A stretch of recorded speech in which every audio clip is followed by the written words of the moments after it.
এইটা হচ্ছে একটা প্যানেল বক্স, যেটা বলছিলাম এটার নাম হচ্ছে ফায়ার অ্যালার্ম কন্ট্রোল প্যানেল। এ কি করে, একে অ্যালার্ম বাজায়, এটা বলে হুকা, এটাকে বললাম কি হিট ডিটেক্টর, এটাকে বলা হয় এমসিপি ম্যানুয়াল ওয়াল পয়েন্ট, এটাকে বলা হয় স্মোক ডিটেক্টর, এটাকে বলা হয় স্প্রিংলার। ঠিক আছে, তো এইগুলো কি হচ্ছে, এখানে যদি ধোঁয়া কোনো রকম যায় তাহলে এটা অ্যালার্ম বাজবে। আমি ধোঁয়া দিয়ে দেখাতে পারি, দেখাচ্ছি না। তারপরে যদি হিট হয় 60 ডিগ্রির উপরে হয় তাহলে এই অ্যালার্ম বাজবে। এইটার নাম কি বললাম, এমসিপি। ধরো এই যে জিনিসটা আছে প্রেস হেয়ার, এটা যদি আমি এখানে টিপি কী হবে, আবার দেখো এই যে কিন্তু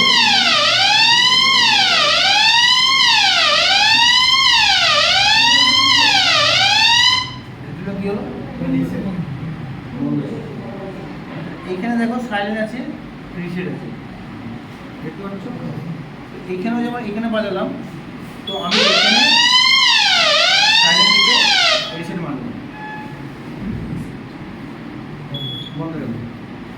তাহলে এইখানে দিয়ে আমি রিসেট, এখানে দিলে বন্ধ হচ্ছে, এখানেও আমি সাইলেন্ট টিপে রিসেট মারলাম, তাহলে কি হলো, বন্ধ হয়ে গেল। ঠিক আছে।